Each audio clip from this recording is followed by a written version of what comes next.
Hi everybody, it's Ruth here again, and I'm here again with my friend Gil, and we wanted to just talk a little bit as we're coming up to the time of Purim, and we wanted to talk a little bit about that, or rather, Gil's going to talk a little bit about that.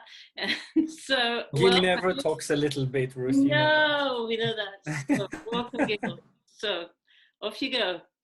Okay. Well, thank you for the opportunity. We're now just before the holiday of Purim. Purim is, I don't know if it's kind of like the Jewish Halloween. I know you don't, I know you're not a fan. I know. I just mean with the costumes and everything, you know. It's that, that's what I mean. And just because it's the holiday of costumes, I'm going to turn myself into something else. What? Okay, I'm going to be Cookie Man. Okay. Now, do you think it'll be a good idea to actually do the whole session like this, or we'll send you out on the street? Send you out on the street with your probably kids. not. Okay, probably not. So this was my. What are your children going to be dressed up as this year? Well, they still haven't quite decided. One wants to be an alien. Okay, landing from space. So he wants it to be a spaceship and an alien coming out from the spaceship. This is up here, I think. Very good, very good. And one wants to be a princess, and one is a tennis player, and one is a bodyguard, and I don't know, these kinds of things. That's funny. Yes, but they keep changing their minds. So by the time Purim comes, they might change their minds a few times. You're right. And then I'll go get the costumes and then get another costume and another one. That's usually what happens. And what happens when they're dressed? And what happens when they're dressed up in their costumes? Then what do they do? No, it's just it's usually, well, in regular times when you don't have COVID around, then there might be like parades, or they will come to the synagogue to read the Book of Esther.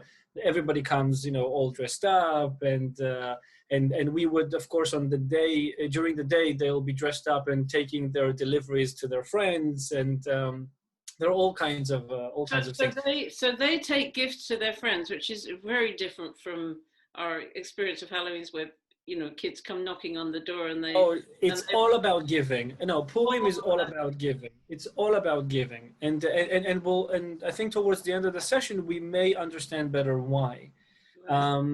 So I thought because of the fact that on previous years we've done this, and we had we had sessions about this holiday, and it was usually around the Book of Esther, the whole story, King Xerxes and Esther and Mordechai and Haman, and what was really the details of the story.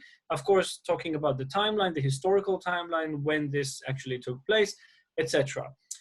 This year, I thought it might be interesting if we talked about it from a different angle. That is the angle which is and should be kept in the center of the meaning of this holiday, really very much in the center. And here we come to talk about what in English, or in Christian English, I quite often hear people talk about the enemy. Or there's another word, adversary or something like that, right? Mm-hmm. Adversary, and this is really what should be kept in the center of what this holiday represents to us. And I'll explain what I mean. In the book of Exodus, and I start deliberately on Exodus way before the story of Esther and Mordechai even happened. We start in Exodus when the people of Israel are being taken out of Egypt. Okay, they are being taken, and the hand of the Lord is on them. It's not just the finger of God, but it's the entire hand of the Lord doing marvelous things, miracles. And then 7 weeks later, we have the event of Mount Sinai. Torah is being given, and the world will never be the same after that point. After the event of Mount Sinai, when they start their journeys, we see that there is a war. There is a war that which is taking place, and that is the first nation that ever came to fight against the Israelites, that was the nation of Amalek, or the Amalekites, as you may know them. And Amalek, let's just read a little bit about that war, and then we'll explain why this war is so important, especially in these days of Purim. So let's read from Exodus chapter 17. Yeah. Okay. I'm sorry, I said before, I got confused, but I said before that after Torah was given, this war took place, but it was actually before Torah was given. This was in between the time when they left Egypt to the time when Mount Sinai event took place. So in the midst of those 6 weeks. Right. So we're talking about chapter 17, verses. Let's start in verse 8. Okay. Now Amalek came and fought with Israel in Rephidim. And Moses said to Joshua, "Choose us some men and go out, fight with Amalek. Tomorrow I will stand on the top of the hill with the rod of God in my hand." So Joshua did as Moses said to him and fought with Amalek. And Moses, Aaron, and Hur went up to the top of the hill. And so it was when Moses held up his hand that Israel prevailed. And when he let down his hand, Amalek prevailed. But Moses' hands became heavy. So they took a stone and put it under him, and he sat on it. And Aaron and Hur supported his hands, one on one side and the other on the other side. And his hands were steady until the going down of the sun. So Joshua defeated Amalek and his people with the edge of the sword. Then the Lord said to Moses, "Write this for a memorial in the book and recount it in the hearing of Joshua, that I will utterly blot out the remembrance of Amalek from under heaven." And Moses built an altar and called its name, "The Lord is my banner." For he said, "Because the Lord has sworn, the Lord will have war with Amalek from generation to generation."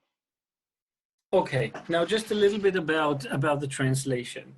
It says in verse 12 that Moses' hands were heavy, and so they took a rock so he sat on the rock, and Aaron and Hur they supported his hands, one on each side, and his hands, in the English you said that his hands were steady, but in the Hebrew it says that his hands were faith.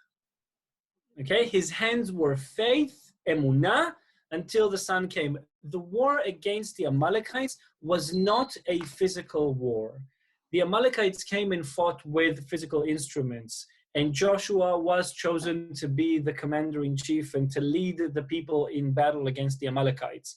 There was a physical aspect to it, but really it was all about Moses' hands going up or down, and that is the thing which determined which side is going to prevail.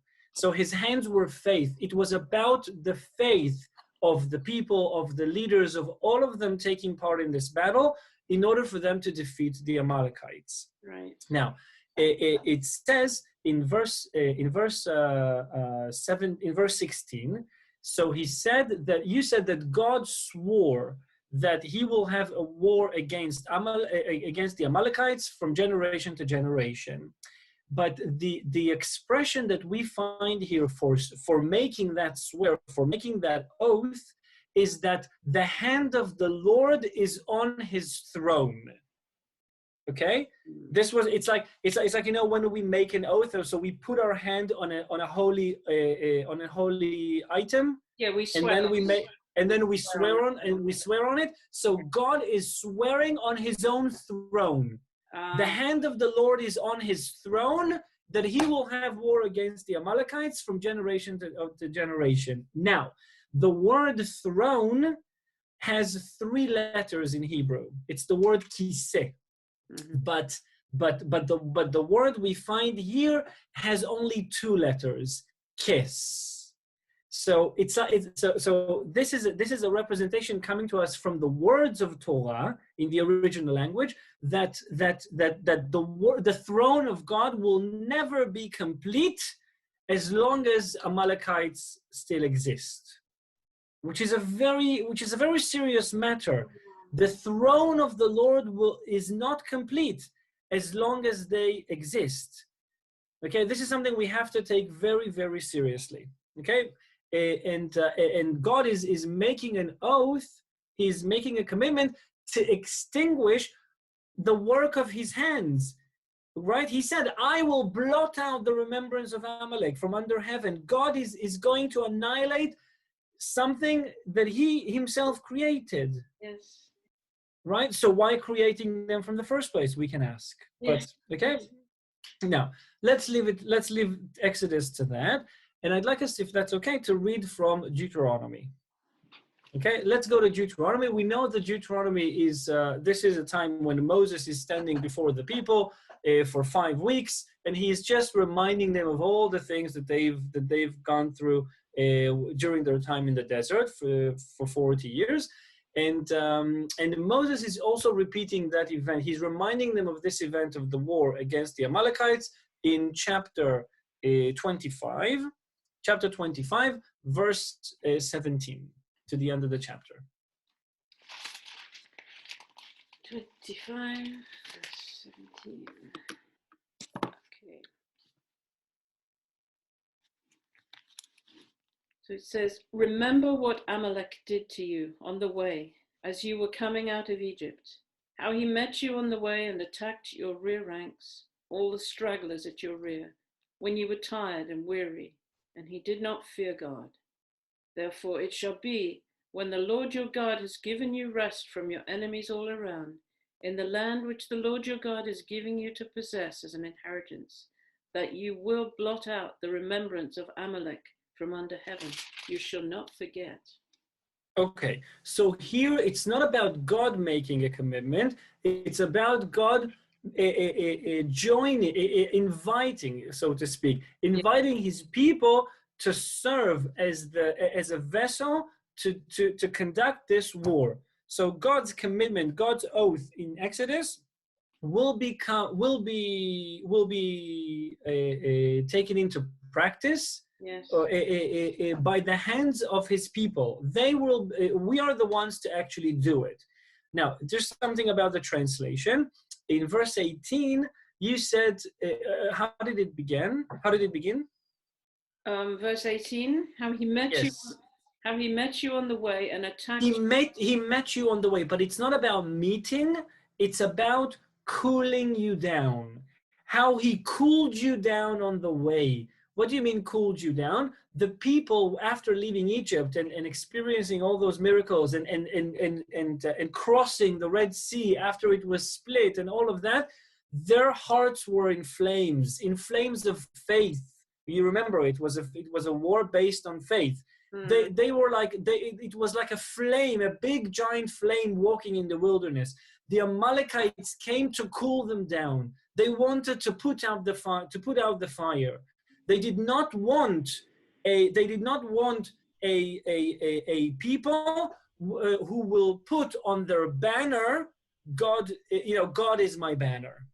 Will not make God as their banner. They did not want that. This was a very, very evil nation. Okay, a physical nation who used to live at that time. Now, is this nation all gone? We'll talk about it in a minute. But clearly God has something to do with this nation, and it's that serious that his throne will never be complete as long as they exist in this world. So the Amalekites, they came to cool you down, Moses is saying, and they attacked you from behind when you are tired and weary. They were walking in the desert. They didn't expect the war. They had no military experience. That was the situation they wanted to take advantage. Right. Okay.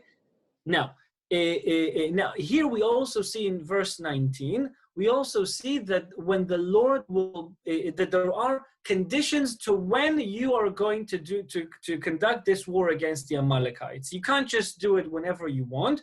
There has to be certain conditions. So first of all, you have to be in the land that the Lord your God is giving you to possess. You have to have full autonomy in your land, and you will have to have peace with all the rest of your enemies. You have to have you can't have other wars going on.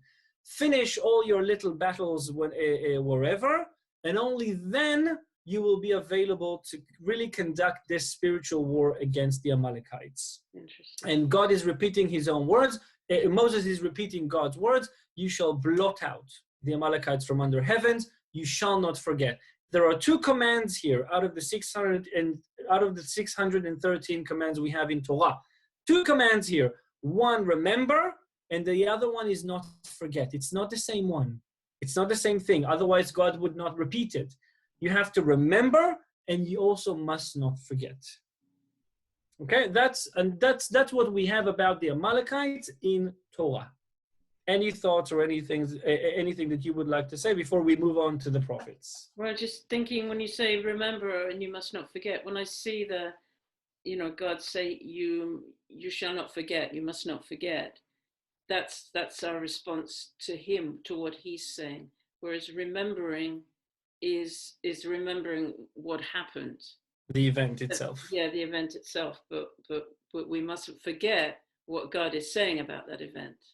I guess that's what and everything whatever we decide to do with it, it all comes from what God has to say. I mean, from his word about it. Yeah. That's definitely that's very important.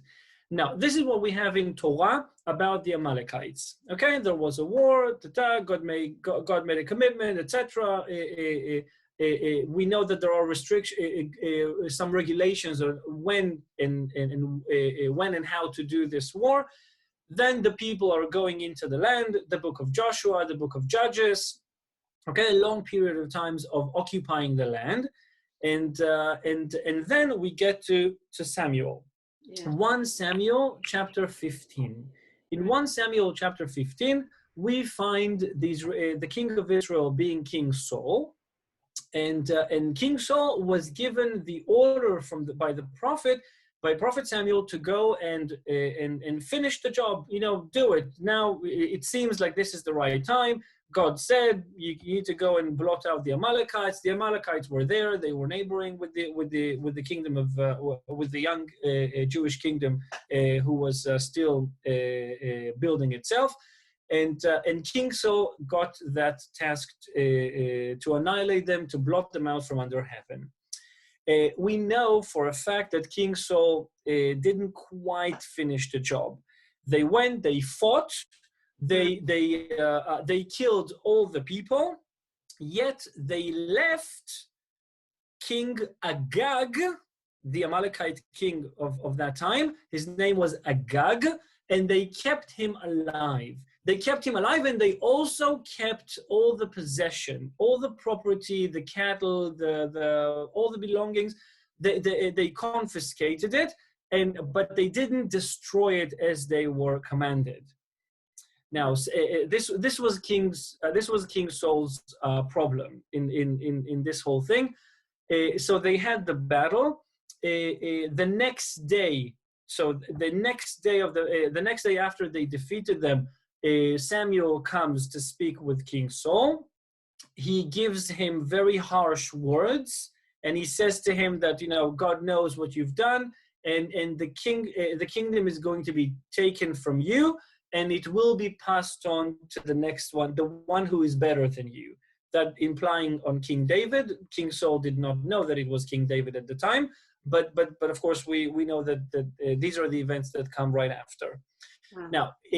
Now you see that this lack of obedience, of full obedience, it's not lack of obedience, because King Saul did go to war, but the lack of full, complete obedience, this was the thing that made the kingdom be taken away from him. Yes. That's serious. And then after Samuel gives King Saul, some words of rebuke, you haven't done the right thing, and God is going to take the kingdom from you. And Samuel says something else. He goes with King Saul in front of the whole people, and then he says something. Let's just read from verse 32 of chapter 15 to the end of the chapter. Then Samuel said, "Bring Agag, king of the Amalekites, here to me." So Agag came to him cautiously. And Agag said, "Surely the bitterness of death is past." But Samuel said, As your sword has made women childless, so shall your mother be childless among women. And Samuel hacked Agag in pieces before the Lord in Gilgal. Then Samuel went to Ramah, and Saul went up to his house in Gibeah of Saul. And Samuel went no more to see Saul until the day of his death. Nevertheless, Samuel mourned for Saul, and the Lord regretted that he had made Saul king over Israel. Because of this, okay, along with other things, but this was the straw that broke the camel's back. Okay, I mean, this was an opportunity. This was an opportunity to finish it, to make the throne of God complete on earth. This is an astonishing thing, an amazing thing that we can't even imagine what that looks like. The throne of God being incomplete or being complete. Not something that our finite brains can even begin to imagine what that looks like. And this opportunity was missed. Now, Samuel is finishing the job, yet there was one night between the end of the war that King Saul had against the Amalekites, and that they basically defeated them. There was one night between the time when the war ended to the time when Samuel came to speak to King Saul and actually kill Agag with his own bare hands. There was one night in between. Now, why is this so important to us? Let's please go to the Book of Esther. The Book of Esther, which took place, a story that took place hundreds of years later, okay? The story of King Saul is before First Temple. After Saul, we had David. After David, we had Solomon, and only he built First Temple. First Temple stood for 420 years, and the story of the book of, then there were 70 years, additional 70 years of between the destruction of First Temple to Cyrus' declaration. Cyrus made a declaration that the Jews can go back to the land, and the story of Esther is taking place after the declaration was made. The story of Esther is taking place when there are Jewish people living in Jerusalem building Second Temple already. This is past the days of Ezra and Nehemiah. We have to remember that. Right. Okay? There are Jews already living in Jerusalem. They had a mandate to go back to the land of Judah, and there was a temple standing. So this is happening in the Persian kingdom to the Jews, which that was most of the Jews that chose to stay in Persia. Why did they choose to stay in Persia, not make Aliyah like the rest of their brothers and sisters and help building Second Temple? They had comfortable lives already. They learned the language. They had nice homes and friends, and they integrated into society. Why give up all of that in order to go back and build the ruins of the temple? They chose their comfort zone to stay in Persia. All the prophets, they have a lot to say about that, but Book of Esther doesn't deal with this question. This is for another session. But in the Book of Esther, chapter 3, verse 1, what do we see? After these things, King Ahasuerus promoted Haman, the son of Hammedatha the Agagite, and advanced him and set his seat above all the princes who were with him. There you go. So we're talking about Haman, the son of Hammedatha the Agagite. What was the name of the king in the book of Samuel? Agag. Okay, this is the Agagite. We understand from this that during that night, between the defeat that the Jewish people had against the Amalekites and to the day when Samuel came to actually kill Agag with his own bare hands, during that night, Agag managed to pass on his seed to a woman. Maybe maybe a maid or a slave from somewhere else. We don't know. What we do know is that it says explicitly that King Saul killed them all. He left only Agag alive, and he lived for, let's say, 20 hours between the time when he was defeated to the time when Samuel came. So he managed to pass on his seed. And that's how we get Hamedata, the Agagite. Not the Amalekite, the Agagite. But Agag was the king of the Amalekites. So that seed continued to exist. In other words, what are we saying? We're saying that we see here a very fascinating example of the butterfly effect. King Saul made a choice to keep Agag alive. Hundreds of years later, the offspring that came because of that choice he persecuted the entire Jewish nation and wanted to annihilate them all in one day. Haman's plan was to make all the people in the Persian Empire the king's, can you say mercenaries? That's the word? Mm-hmm. Yes. Yeah, the mercenaries. He said, everybody, all people in the kingdom, they will kill their Jewish neighbors in one day. In one day. This is genocide. It's a genocide to be done in one day. Now, so we see here the act of the enemy coming to us again from the days of Exodus. It's the same thing. In Exodus, we see the nation of the Amalekites coming to fight against the Jewish people because the Lord was their banner. They fought against the banner of the Lord. They don't want the name of the Lord to be said, to be mentioned on this earth. They want evil to rule. And that's why they came and they started that war. In the days of Samuel, we see an opportunity to finish the battle. It doesn't happen, and then we get the whole story of the Book of Esther. Now, this enemy, the throne of God will not be completed before the enemy is extinguished. And on Purim, this is what we put in the center: the understanding, along with everything that happened and God's supervision to save them from that terrible persecution. Fine, but in the center of things, we have to remember the meaning of God having an enemy. Now, it's not a fair enemy because God rules everything. I mean, the enemy will not be able to exist if God hadn't allowed him to exist. Clearly, God is the king of all kings. Nobody is more powerful than God. So God keeps the Amalekites' spirit for a purpose, for a reason.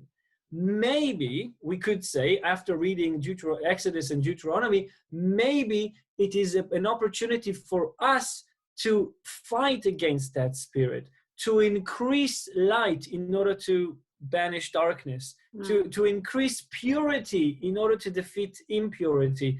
Maybe it's for us. The lesson is for us. It's not, God having an enemy and wow, what is he going to do with it? This is an opportunity because we asked the question at the beginning, why creating them from the first place if he's going to blot them out? Maybe the purpose is for us, people who believe in God and follow God, to have a chance for soul search, to look inside and to examine the ways that we have to vanquish this evil spirit. Now, we may not have the physical, we can't have DNA tests and look for people saying you're an Amalekite. We don't do that. But what we can talk about and what we are committed to keep doing is to search for the seeds of the Amalekites. The Amalekites came to cool you down on the way. You have a way that God gave you. Yeah. God said he gave you a very, very specific details on how to live your life. This takes a lot of faith. You remember, his hands were faith. This takes a lot of faith to stick to that way. Anything that cools you down on the way, that takes that faith from you, may be considered as something which we need to fight against and blot it out from under heaven. It has no room to exist as long as it's taking us from sticking to the way, to the path that God has given to us. So we can't talk about the physical nation, and we definitely don't do that, but we can definitely fight against the spirit of Amalek. And personally, each individual has the ability to blot out the things that are taking him away from that path. in our generation, it can be, great multitude of things, time and desires and money and all sorts of things that are drawing our attention from the path that God has given to us. Yeah. So I think a message for Purim in nowadays, in this generation, and especially with this whole thing of COVID, happening around us, we have to put our eyes on Him. We have to.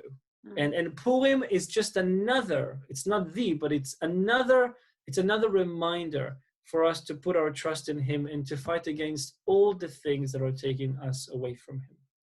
Amen. And so going back to the cookie man thing, right?